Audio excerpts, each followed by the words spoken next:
Hey everybody, good evening. Welcome to Beside the Point. My name is Malcolm and my lovely wife Christy is by my side. Hi, How you doing this evening, honey? I'm great. How are you? I'm doing good. That's I'm doing good. good. I'm glad to hear. Me too. I'm glad to hear I'm doing good too. Yeah. Yeah, Awesome! it is awesome. Give me a round of applause for that. Yes. So tonight we're gonna just talk about military life. We're gonna talk about experience in the military from a person that's experienced the military, and we're going to look at the viewpoint from a mom's viewpoint of the military. And I'm sure we're going to have a lot of different ideas and different thoughts and different process on the whole military thing. And that's okay because not only do people understand the military, and a lot of people do understand it. So we're going to have different outlooks of it. Um, just want to tell you a little bit about my military background. I spent 12 years in the military, 9 years active duty as an infantryman, and the last 3 years I was a drill sergeant for a heavy wheeled mechanic unit. A lot of people to say I couldn't be a drill sergeant, but Yeah, I don't see it, but he says he was. There's no proof. there is proof. It's on my DD 214. Oh, okay. I can Well, show it to I'm pretty you. sure he was like, please, please, could you No, do 50, please? no, Thank no. you. I was rough. I'm telling you, I was Oh, rough. yeah. I was rough on them folks. You know what I'm I'm sure he saying? was. I was tough. But anyway, back to what I was saying. The tough guy, you. Let's Yeah, go. so I did about 12 years total in the military, stationed overseas and in the United States at different places. Spent some time in Thailand and Singapore, Australia, the How was Gulf. Australia? Australia was great. It was probably the best duty station I was at. It was awesome, except for the spiders, but it was lovely over there. And I mean, the people love the military over there. They Oh, they love that's them the good. military. I met some original Australian people, Hmm. the Aborigines. Hmm. I met some of those folks. Great people. They love you. Take you out drinking all the time. But it was great. It was great. That's good. Um, Singapore was another great duty station that I went to. What are you laughing at? I know I hit my nose on the microphone. You wasn't supposed to see that, okay? Y'all didn't see that, did you? Did y'all see that? No, we No, you didn't see didn't. anything. Okay, good. But anyway, so Singapore was great. Thailand was great. Um, Australia was awesome. Did time at Fort Ord in California. Did time in Hawaii at Schofield Barracks. Did time at Fort Lewis, Washington. Did some combat tours in the Gulf and Panama. How was And Panama? Panama was nice. I mean, the reason why we were there wasn't nice, but it's a beautiful country. I mean, a lot more could be done there, but it is what it is, and we all know about the desert, right? So we don't even want to talk about the desert because we know how the desert is. But did quite a bit of time in the military. Can I say I enjoyed it? I enjoyed it the first 3 years, and I extended a couple more times after that, only because I didn't know what I was gonna do. And that was one of the drawbacks of the military is that there was no resources that once you got to a certain point to where you was going to get out or stay, there was no resources to help you to direct you to which what you want to do. So me, I was like, yep, I'll do it again. And then the next time came around, yep, I'll do it again. Next time I came around, yep, I do it again. All because there was no resources to direct me what I should do when I got out, or anything to direct me to do stuff when I got out. So that's why I, you know, ended up staying in as long as I did. If I had to do it all over again, I wouldn't have stayed in as long as I did, only because I think I missed out on a lot in life during those 12 years. I was young, I was 17 when I signed up. And so I missed out on a lot of What was things. the reason you signed up? You just had to ask me that question, didn't you? I mean, they might want to Because I know. wanted to go into the military at the Oh, time. oh, okay. Well, the story behind it is, so this is the story, okay? I was a bad kid. And so one day, my mom went out. She went to bingo with one of her friends. And I stole my mom's car. And so I brought the car back home, but she was home and I didn't want to bring it there when she was still awake. So I drove it around and I was like, well, let me go. Because the Army recruiter was calling me during this time, all this entire time. So I said, well, let me go to the Army recruiting station and talk to the Army recruiter. So then I got down there and ended up signing up. Brought the car home. Told my mom. Still got my butt whooped pretty good. Well, I didn't get beat, but I got chewed out pretty good by my mom. So my question is, And did you think going to the army was gonna lessen your chances of getting in trouble if you told her you registered?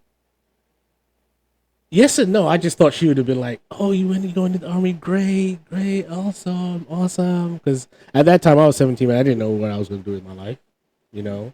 And it was a good thing I did because it helped me. But again, I wouldn't have But stayed did in as it? long. It helped me in a lot of aspects. Yeah, it did, and in some aspects it didn't. But that's what we're here to talk about. So it helped me as far as education, getting the time to go to school and getting some education done. Taught me a lot about discipline and respect. Mm-hmm. It taught me a lot about things like that, but it also taught me how to be a loner. You know what I mean? It taught me how to be how I don't want to say loner. It taught me how to be able to separate myself from people and not be, kind of like, what's the word that I'm looking for? It taught me how to be antisocial without being antisocial, if that makes sense.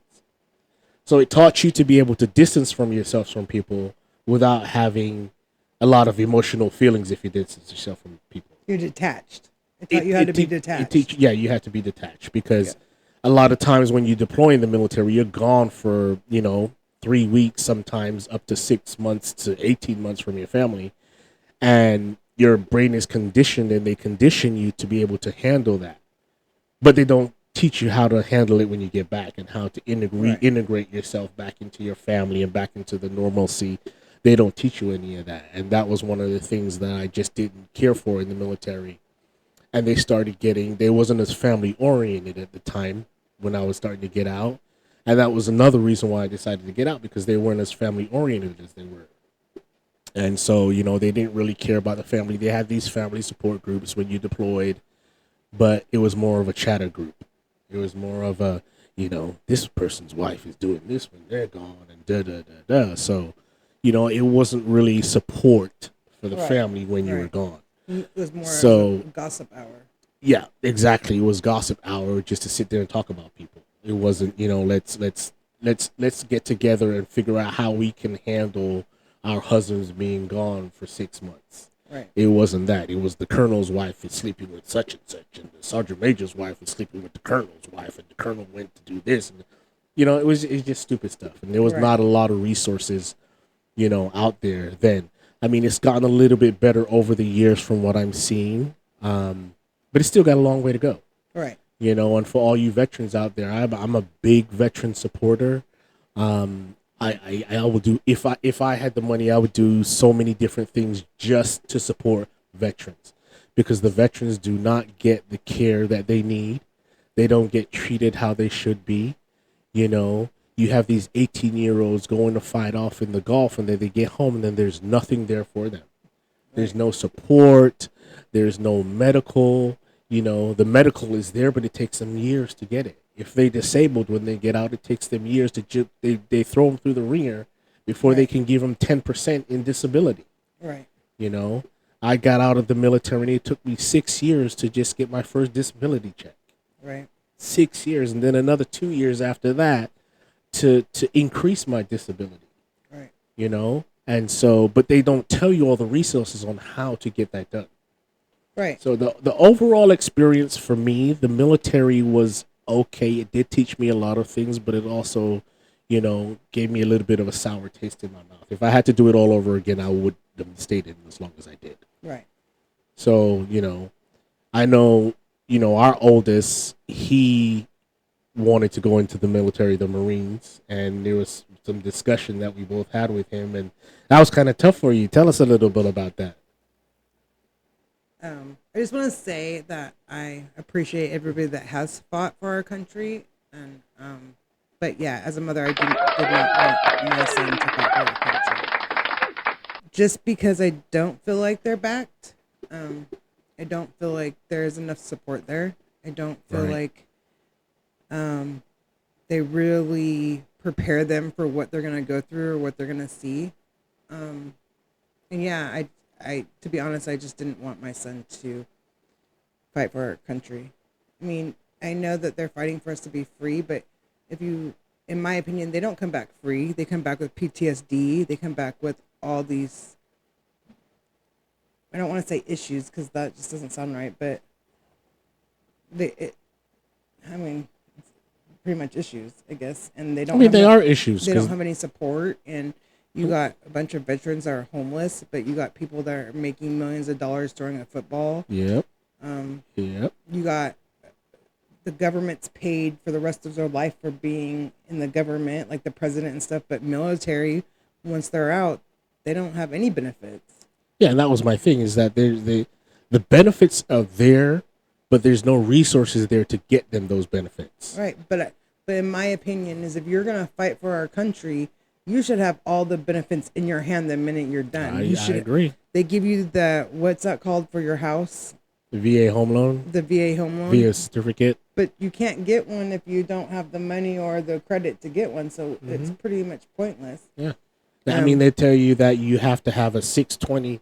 It's a 620 credit score to get use your VA home loan in a lot of different places, and it's like 620. I mean, especially when you're young and you get out at 21 years old, you don't Right. have no credit built. Right. You know, you're Right. gonna have to build up a 620 credit score, and by then the housing market is through the roof. Right. They ain't gonna be able to afford it. Right. Right. I don't feel like they give them.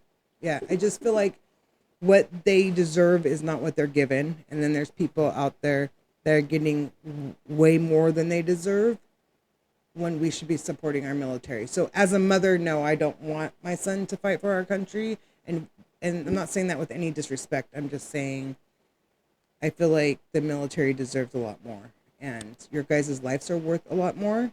I agree. And that's just not, I just don't want that for my kid. I agree. I totally agree. I think that the government can do a lot more for the military. You know, again, my experience is a lot different because it was years ago when I got out and years ago when I served, but not much has changed. No. You know, the only thing that I know personally that has changed is the way they train them. They don't train them as good as they used to. You know? And I also feel like they hype them up and give them a false narrative. Mm-hmm. Like, they don't tell them you're going to see body bags Right. when you deploy. They don't tell you that you're not going to be able to talk to your. Well, I think they can talk to their family more, right? Because they're allowed to have cell phones now. Yeah, they're allowed to have cell phones in basic training. And I'm like, seriously, you can have a cell phone in basic training now? Man, I couldn't even have headphones when I was in basic training. Right. And now, you know, the drill sergeant yells at you and you can put up a stress card. Right. And the drill sergeant's got to give you timeout. Right.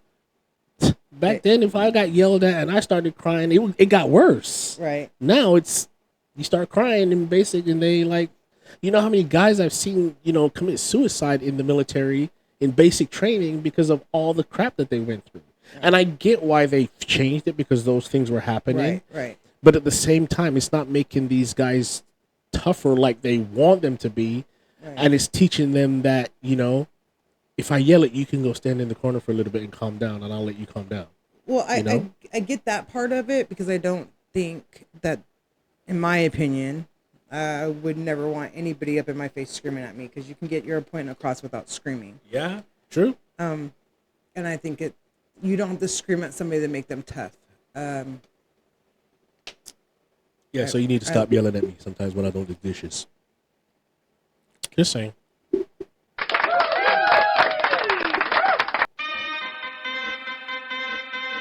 So yeah, on a serious note, I just feel like I said before, the military is not respected as they should be, and they should be more honored than they are. And I think it's something that needs to be worked on. Yeah, I don't know what the statistics are, but I know that there is like that. I mean, thousands to almost millions of homeless veterans. Thousands of homeless yeah. veterans. One is too many. Well, one is way too many. You Right. should not even have one homeless veteran. Right. You know, I mean, in my opinion, I think somebody that served in the military, and especially if they've served in combat, Once they get home, they need to get the red carpet. Hey, you fought for our country. This is Right. what we're going to do for you. You want a house? Okay, we've got you. You know, we'll help. We ain't gonna pay for the whole thing because we Right, want them to right. have some responsibility too, Right, right? right. So it's, we'll help you get this house. But they No, should don't just give me a certificate and say, okay, now you got to have a 620 credit score, and then maybe this will work. right. They should provide you with a house and that you have to make payments on, but Right. that house should be provided for you, Right. not just a certificate. Exactly. And the amount of people that commit suicide after being in the military is way too many Yeah. in itself too, because they Yeah. don't have any resources. And I'm not trying to put your business out there, but just to getting into a therapist or anything like that is hard through the military, Mm-hmm. and that should be given to you immediately. Yep. You have, and I'm not just saying military, but you have all these people that have mental disorders after leaving the military or any kinds of things, and they're not getting any help for it, but then they want to broadcast it. Oh, this person was in the army and Yep. did this and did this. But where were you? You didn't help them. Yeah, you weren't there to help them. at all.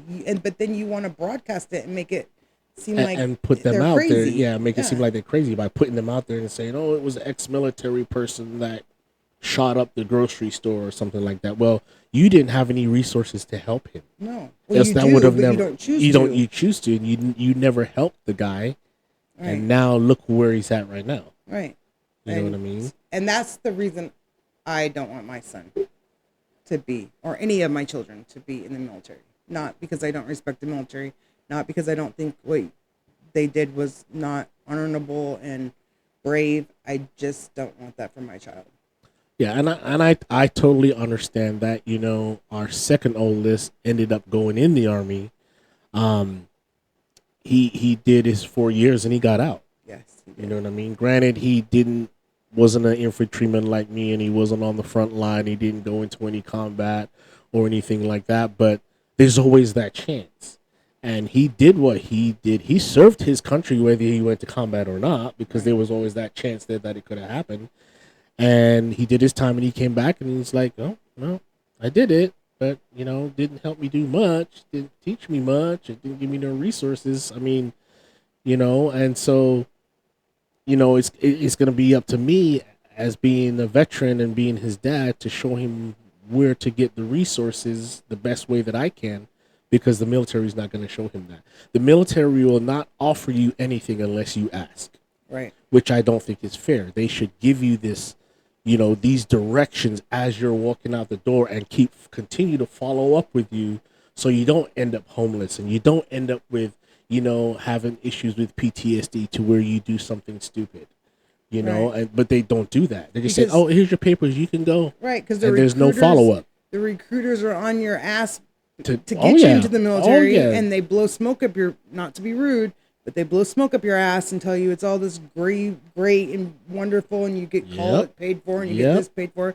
They don't tell you about the realistic, that your Yeah. best friend standing next to you might not come home, or, I mean, and I thank God every day that he didn't have to be on the front lines, Uh-huh. and because the reality is, when they go in as one person, they come out as another person.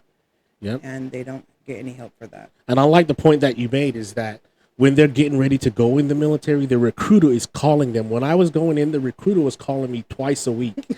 And the recruiters are calling them every week. What are you going to do? What are you going to do? When you come in, we got to do this. We got to do that. Once you get out, there's not one phone call that you get from As I somebody said, in the did military. anybody call you after No. you left? Nope. Right. Nobody told me how to go about getting my benefits. Nobody told me how to go about getting any disability if I had any. Right. I had to look up all that by myself, and then I had to talk to other veterans that were getting disability on how to do it. Right. And, and then they wonder why we have a mental health crisis. Right. Not to be mean, Right, because but- you have the PTSD. I mean, I've seen these. I'm starting to see these commercials now where the military is offering PTSD classes and things like that. And if you have this disability, you can go here and do that. But there's no one that's following up with them when they first start. Right. And There's no counselors. There's no resource person to say, okay, well, I have such and such and such and such in my caseload. I'm going to continue to follow up with them every so often. That doesn't happen. right. And the reality, how long is the wait to get into the class for PTSD? Yeah, it's long. because you know for your own self I how have to wait hard it 3 is to months. get into a counselor Yeah, or 3 months. therapist, or and that's not just for the military, that's for anybody that needs that kind of help. Police officers, people just in general, to get into a therapist Mm-hmm. is Mm-hmm. insane. Yeah, it took me. I think it was 4 months for my very first counselor to see me regarding my VA benefits. Right. And then every time after that, your appointments are 3 to 6 months out, Or they're canceled. So or they cancel. how many you've had so many Yeah, canceled and then they don't call you they back. don't never call you back. Yeah, so unfortunately I just think it's a broken system. It and is the and veterans the VA itself is a broken system, and it needs to be fixed. And again, a lot of things are getting better, but there's still a lot of work to do. Well, yeah, there's a lot of work to do, but my feeling, then this is just my feeling alone, they focus so much on so much other things. Mm-hmm. They should be focusing on the military, the people that they are having fight for their country. I mean, they focus. I mean, look Mm-hmm. how many people they have stand behind the president. Look Yep. how much resources the Yeah. president has. Yeah. And not to be mean, but these people who are fighting for your country are doing a lot more than what the president's doing, but he's backed up on everything. Yeah, you got presidents that's never fought never been in the military, never been in combat. And look at all the protection they have, all the resources they have. Where you have a Right. veteran that's did 5 tours in one combat area, and there's no one helping him. No, there's not. There's no one helping him, Right. and it's sad. And I remember our oldest son was so excited. He's like, they told us this, and it ended up being a big fight in our house. And Malcolm had to look at him and tell him the reality is this. This is the reality. That's your family now. When you want to call your mom or your dad because you're upset, they're your mom and dad. Yep. I feel like same thing with our second oldest son. He was so excited. He's like, they're gonna pay for my college. They're gonna do this. They're gonna do that.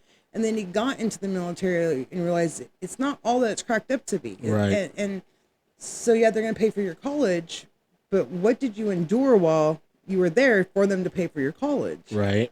And I Right. just think that they Exactly. they make it seem so much better than it is. Yeah, they tell you all the good stuff, which the military does offer you a lot of good things to go in, and a lot of bonuses and these thousands of dollars of bonuses. And you do get to travel, of course, but they don't get to tell you that you get to travel to combat zones. They just say, hey, you get to travel and go overseas. But they don't say, oh, well, you might you get to travel and go to combat zones. They're not going to tell you that. Right. Well, that's like saying, okay, I'm going to give you $1 million to go into this ocean. But what I forgot to tell you is I'm going to trap you in a cage with a shark and hopefully your leg don't get bit off to get out.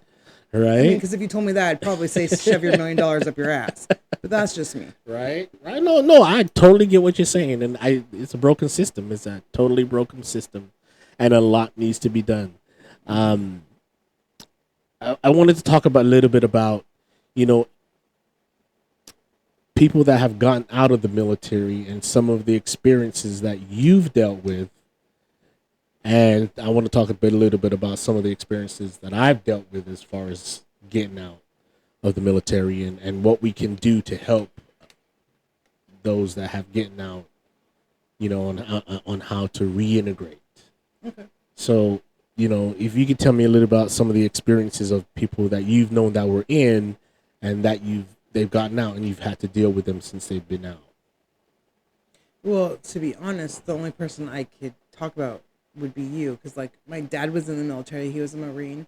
But I was young, so I don't know.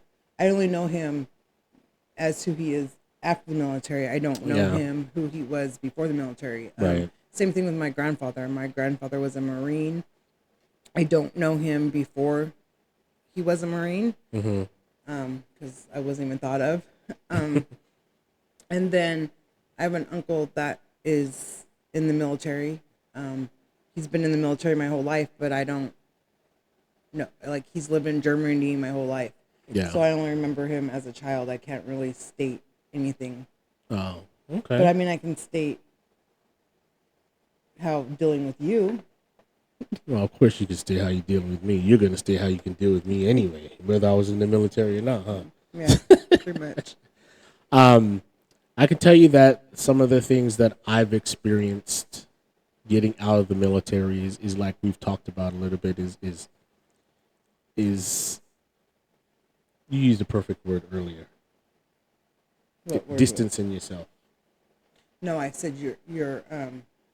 Now I can't remember the word that I said. You are. Yeah. But they teach you how to distance yourself. Yeah, but what I used the word that. I can't remember the word you used. It. We might have to rewind and go back. I can't remember the word either. I got a brain fart now. I Dang. don't remember. What was the word? You're detached. Detached. There we go. Detached. Yeah, I the don't know why that was military. so hard to remember. Yeah, I know that's an easy word. Dang, we get old or what? Yeah. Yeah, detached is I have learned how to easily detach myself, and the military has taught me that. And I think it's because when you're in a combat situation, they don't want you to be so attached to one thing that you lose your focus and you get tunnel vision. Because it has happened where you get these emotional spurts while you're in combat and people have lost their lives, Right. not intentionally by that person, but because of the way that person is built and the military is trying to build them a different way. Right. And so yeah, it has taught me how to be able to detach myself like that. It's taught me how to, some of the good things that it's taught me is how to, prepare myself, and things like that. You have to be prepared for harder situations. It has taught me that. But some of the one of the biggest things that has taught me how to be able to be detached, and that can cause a lot of issues in the family life. Well, it can cause a lot of issues for you and yourself because then you're not dealing with your emotions and just hiding them or not facing them because you're detached is not good for your mental health. No, you're correct. I agree with you. And then as a father and a husband, when you detach, and I'm not speaking for you, but I'm saying it can make your wife or your children feel a certain way because they're emotional and you don't have emotions. So like if somebody's upset, even though that you're not cold hearted, I do have emotions. I cry. Okay.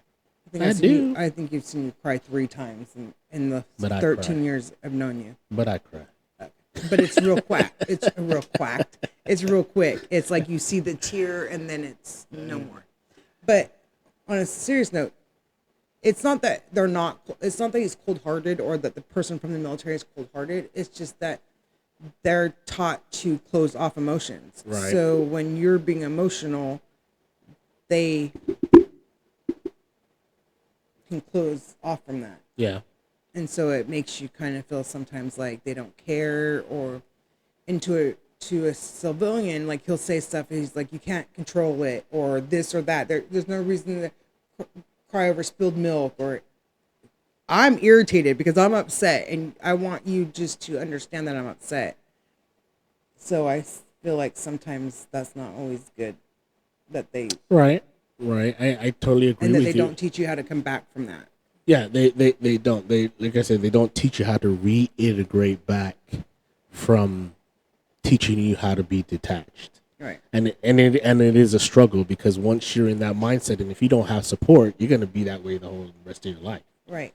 You know Right. what I mean? And if you're not a person that some people, it's just not for them. It's going to be hard for you. But if you can understand where they're coming from and that they can explain themselves to you, it's easier to understand because then you can understand why they're the way they are. But if you're just in a relationship and they don't explain, like, it's not that I don't care, it's this or it's that, it's easier to understand where they're coming from. But if you don't have that, then it can be feel very defeating or feel like this person just doesn't care. Like you Right. just don't care. Right. Right. I totally get it, and I totally understand where you're Especially coming from. to a woman because we're emotional and we're upset about it. Well, men are emotional too, honey. We are. We cry, and we show our emotions by ourselves because Yeah. we look in the mirror and we look at ourselves as having emotions. You know what I mean? I So mean, we see it. yeah, I'm sure you have emotions deep down in your heart, We do. We like do. way deep. Well, because again, that's the military. They teach you how to hold back those No, I'm emotions. just kidding. He does. He does have a heart. It's just very I small. know I do. I know I have a heart. So yeah, we can sit here and have a discussion all night about the military and what the military does and what the military doesn't do, the resources and all those things. But I think that the best support a veteran can have is someone that knows him and can help him and lead him to those resources. Because no matter how many years you've served or if you served in combat or not, you're gonna have some factors once Right. you get out. Because even if you go in the military and you don't see combat, you're gonna have the stress of the drill sergeants. You're gonna have the stress Right. of having to wake up every morning at 6 o'clock and doing PT, and you're built on this routine. And you're gonna have the stress of that routine and trying to keep that routine. Right. So there should always be resources on how to integrate you back to from that routine, Right. even though some of that stuff can be good, like teaching you, you know, lining your socks up in your foot locker, lining up your clothes in your closet, parade rest, and all that good stuff. I mean, yeah, some of that stuff can, because it teaches you neatness. Right. But at the same time, Like when we first got together, you rolled up your socks. yeah, I don't do that no more now because I don't have to. You know what I mean? But he was I'm good very now. big on it. Because that's how I was. Yeah, That's how I he was trained. I And mean, I was like, you're stretching your socks out, bro. when I first met you, I was what? I was. Gosh, when did we very first meet? It was 2004, So you were in your third. Yeah, it was 2004. and I had gotten out of the military 2 years before that. So I mean, And then you were a police officer. Yeah. Right after that. right. So I mean, it was. I was fresh out, and I was still in the same frame of mind. Right. You know what I mean? Well, I wasn't saying anything like bad about it, but Yeah, I mean, I actually got out in 1999, and then I did the drill sergeant thing for 3 years, and got out in 2002. So, I mean, yeah, I was still fresh out. I still had the yeah, military but we didn't get mentality, together until 2012, and you were still rolling your socks. but I still knew you. But I didn't know how you rolled your socks. Well, in because 2005. I guess because the other people I was with did teach me how to not unroll them. I guess I don't know. Because you got a wife that's very bossy. I'm Yeah, that's not true, how yeah. that's gonna go, my friend. Right. So I'm not buying you socks every 5 months because you stretch them out from rolling them. So I mean, if you've got a good support system, things can happen, and you can get directly led in the right direction. But if you don't, the military is not going to help you. Yeah, and I just want to say, if you might not be able to get the support from the military, but if you have a military family member or a military friend or anything like that, just stay close so you guys can talk. I mean, sometimes you don't need a therapist; you just need somebody that can relate to Yep. what you're going through. Yep. And I mean, because a therapist, unless you have a therapist that's been in the army, they're just somebody that's taking an educated guess. So, Yep. I mean, it's better to talk to somebody that knows exactly what you've been through and what you're struggling with. And you can help each other at the end of the day. And it's okay not to be okay. It's just not okay to stay there. Yep. Exactly. And she hit the nail on the head right there. It is okay to not be okay, and I don't think a lot of veterans know that. And so they'll take the low road and just go be homeless because they know they think they're not going to get the help when the help is out there for them. Right. If they had the correct resources and the people to reach out to them. Right. You know what I mean? And in the military, you're taught to be tough. You're Yeah, taught not yeah. to be weak. Yeah. And being not okay is a sign of weakness to some people, and it's not. And no, it's not. It's okay. And there's more people. All of us are not okay some days. So it's not weak not to be okay. And I hope that people know that. Yeah, because there's some times I'm not okay, and I go into my little rabbit hole and deal with it myself sometimes, and that's not the right way to do it. Right, but that's what you've been taught. That's what I've been taught, exactly, and so I'm trying to get better at it. It takes some times, but again, you got to have a good support system that will help you through that, because the military is going to take its time doing it. Right. And so it's unfortunate that they've got so many veterans out there, and they are trying to deal with this veteran and that veteran. But you know, it can get better, but it's gonna take some time. I just thought about What's maybe that? you should start a veterans men's group. Do they have that? I don't know. I don't know if they have a veterans men's group or not. That would be a good thing maybe to look into or to start. Yeah. Because you said that they have groups, but it's just a bunch of women. But where's the veterans Yeah, support groups? I don't know if they have a veterans support group. I know they have specific support groups like a PTSD support group at the VA, but you got to travel all the way to the VA. Right, You know, could I mean, just- here I'd have to go all the way to Walla Walla. right. You know, if you're in different parts, you got to travel maybe sometimes an Maybe hour you or two. could start to go. like a Zoom, a men's Zoom, Yeah, that'd be a good idea. because that's then a good all thought. over it could just be Yeah, a bunch of men talking and supporting each other. I don't know, just an idea. that's a good idea. I never thought about that. Interesting. That was a good one, honey. I like that one. To be honest, men's mental health matters. I mean, Yeah? we sometimes we don't see that men. We think of them strong and they're tough and they got it all together, but they're struggling just as much as us Yep. crazy women are. Mm-hmm. They just hide it better. Yeah, because that's how we're taught is to hide it. We're taught to be cuckoo. Yeah, they're taught to be cuckoo and just to go ahead and just say whatever they We want. are taught to express ourselves. Say whatever they want on their mind and piss us off, and then we just have to deal with them being pissed off at us, and then we have to be dealing with our issues that we have. So we just have to sit in the closet and Just don't cry, piss us off and you'll and be nobody great. will say Yeah. anything to us, and we just have to deal with it. Just don't make us mad, and Oh, your that's life will okay. be all We right. can't. I mean, we make you mad just by walking around, so it's not that. Sometimes you make me mad by breathing the same air as Exactly. me. See, but that's what I'm just saying.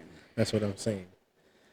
All right, you guys, thank you for joining us tonight. That was us discussing the military. If you've got questions or if it's something that you guys want to discuss on the podcast, go ahead and email us at besidethepointmkf@gmail.com. You can send in your questions. You can send in ideas on things that you want us to talk about and discuss. You know, we're going to try and do these podcasts more frequently. We've been out of it a little bit because, you know, we're trying to set some things up and do some other things, but we're going to try and be a little bit more consistent with it. And we're just going to have these open discussions about, you know, whatever we want to just sit and discuss, you know, and we may have some series if we start something and then we have to carry it on for another time. But, you know, we're open to hearing what you guys want to say and what you guys want to talk about and questions that we can possibly answer. By no means are we experts, and by no means are we going to try and give you any expert advice, but what we can do is lead you in the direction to get those resources and those answers for you. Right, and if we get enough questions, we could do like a Q&A style and answer the questions off the email. Yeah, we can do that too. That'd be great. You know, if you guys want to send us a bunch of questions and then we do a Q&A. But we're just here to have these discussions. So we're here to relate with other peoples that are either in the same situations that we may be in if we're in that situation, or to help people get through a certain situation that we may have been in the past. But again, we're no experts. We're not going to give you any expert opinions and say all of our opinions are based on our own experiences, what we feel, you know, may help that situation based off of what we went through Our experience, right? and our experience. So, you know, feel free again to email us at besidethepointmkf@gmail.com. Put in your questions, comment under the video. Remember to subscribe and like, and we'll see you guys again. All right, you guys take care. All right, have a good night.